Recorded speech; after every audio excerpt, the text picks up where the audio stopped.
विधायक श्री रणेंद्र प्रताप स्वाई। Honourable madam खाली जानिया चाहिए SLEC एंड DLTF ये जब ठारू आरंभ होइछि what are the recommendations they have given 1 number 2 question आपण जो ग्रेड एनालिसिस ऑफ मिनरल्स करिवे सेतिपई जो नुआ XRD एंड XRF लैबोरेटरीज केतोटी करिसंती एवं तार फाइंडिंग्स कोन आर उत्तर रखिले माननीय मंत्री।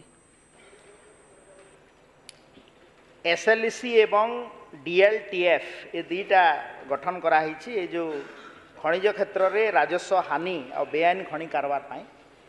तो तांकर रेकमेंडेशन मो पाखे अवेलेबल नहीं मु आपन को जनईदेवी एवं ये जो लैब रे आपणकर एक्सरे मेसीन कथा तांकर तार मध्य डाटा आपन को मु जनईदेवी दे देवी। माननीय विधायक श्री